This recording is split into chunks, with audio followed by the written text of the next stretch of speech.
நேர்கள் எல்லோருக்கும் வணக்கம் மற்றும் ஒரு காணொலியாக சந்தித்திருக்கிறோம். இந்த கிபுல் ஓயா திட்டம் தொடர்பில் அண்மைய நாட்கள்ல காணொலியினூடாக பகிர்ந்து கொண்டிருந்தோம். அதில் இருக்கக்கூடிய நன்மைகள் என்ன, தீமைகள் என்ன, அரசு ஏன் அதை எத்தனிக்கின்றது, திணிக்க முற்படுகிறது என்ற நிறைய விஷயங்கள் பார்க்கிறோம். அந்த வகையில தான் கிபுலோயா முதல் மலையகம் வரை அனைரோவினுடைய புதிய அதிரடி நடவடிக்கையாகவும் அதிகார சபைகளுக்கு புதிய அதிகாரம் என்ற விடயம் சார்ந்து ஏராளமான விடயங்கள் பேசப்பட்டுக் கொண்டிருப்பதை நாங்கள் பார்க்கக்கூடியதாக இருக்கிறது. உண்மையிலேயே இந்த கிபுலோயா திட்டம் போன்ற தெற்கின் நகர்வுகளினால தமிழர்களின் இதய பூமியான மணலாறு சிங்கள குடியேற்றங்களை எதிர்கொள்ள தயாராக நிலையில் வடக்கில் சில கொசூரு படையை மீளெடுப்புகள் நடைபெறுகின்றன என்ற விடயத்தை நாங்கள் இங்கு சொல்லக்கூடியதாக இருக்கிறது.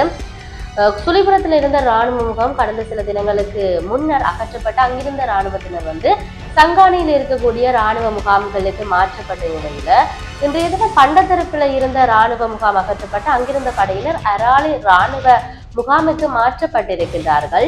எனினும் சுழிபுரத்துல இருந்த படையினர் சங்கானைக்கும் பண்டத்தரிப்பிலும் இருந்த படையினர் அராலிக்கும் மாற்றப்பட்டிருப்பது தாயக பகுதியில் இருக்கக்கூடிய மொத்த படையை பிரசன்ன நிலையில மாற்றம் ஏதும் வராது என்றபடியும் சொல்லப்படுகிறது. மாறாக கருவாடு கரைந்தாலும் அதன் ஆணம் சட்டிக்குள்ளதான் இருக்கும் என்ற வகையில நிலைமை காணப்படுகிறது.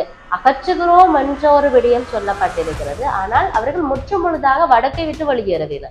அந்த முகாம்ல இருந்து இந்த முகாமோடு சேர்க்காப்ப அந்த எண்ணிக்கை, அந்த தொகை என்பது வடக்குல இருக்கின்றது என்பதைத்தான் நாங்கள் சொல்லக்கூடியதாக இருக்கிறது.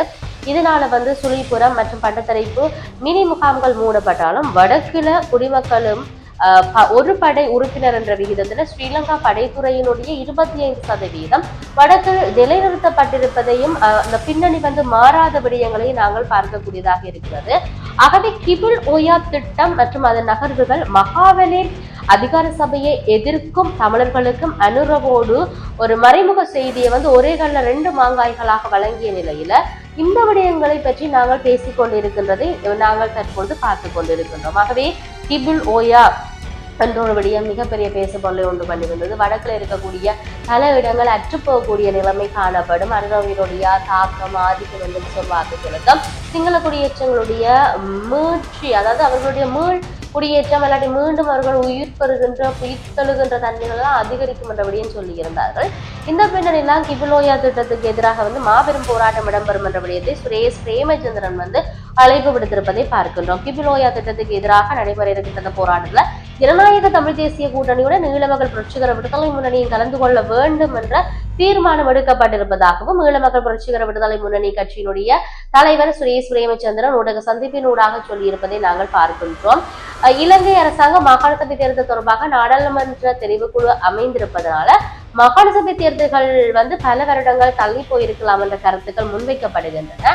தேர்தல் மிக விரைவாக நடத்துவதற்கான அழுத்தங்களை ஏனைய கட்சிகளுடன் இணைந்து உருவாக்க வேண்டும் என்று சொல்லியும் மாகாண சபை தேர்தல் அவசியத்தை ராஜதந்திர சமூகத்துக்கு எடுத்துரைக்க வேண்டும் என்ற விடயமும் அங்கெடுக்கப்பட்டிருக்கிறது. ஆகவே இந்த விடயங்கள் தொடர்பாக இந்தியா, நெதர்லாந்து மற்றும் கனடா தூதுவர்களுக்கு விளக்கம் அளிக்கப்பட்டதாகவும் இது தொடர்பாக எடுத்துரைக்கப்பட்டிருக்கிறது. அரசாங்கம் கொண்டு வர யோசிக்கின்ற புதிய அரசியல் யாப்பானது மக்கள்கிட்ட அரசியல் தீர்வு சார்ந்தும் அது அடக்க வேண்டிய விடயங்கள் குறித்தும் சகல தமிழ் கட்சிகளுடனும் கருத்தொற்றுமைகள் எடுத்துரைக்கப்பட்டு அங்கு தீர்வு திட்டத்தை அரசாங்கத்துக்கு கையளிக்க வேண்டும் என்ற விடயத்தையும் இங்கு சுரேஷ் பிரேமச்சந்திரன் சுட்டிக்காட்டியிருப்பதை நாங்கள் பார்க்கக்கூடியதாக இருக்கிறது. ஆகவே கிபுலோயா திட்டத்துக்கு எதிராக தாயக பகுதியில ஒரு போராட்டம் முன்னெடுக்கப்பட போகின்றது. அதுக்கான ஆதரவை தெரிவிங்க, ஆதரவை எங்களுக்கு தாருங்கள் என்கின்ற தொடர்பிலான அழைப்புகள் வந்திருக்கின்றது.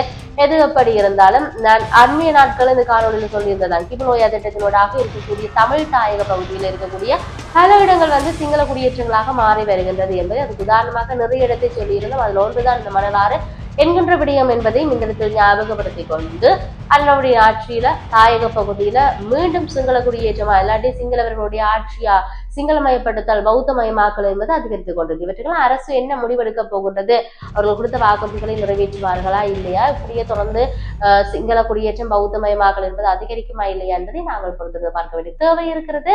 மற்றும் ஒரு பதினோடாக சந்திப்போம். வணக்கம்.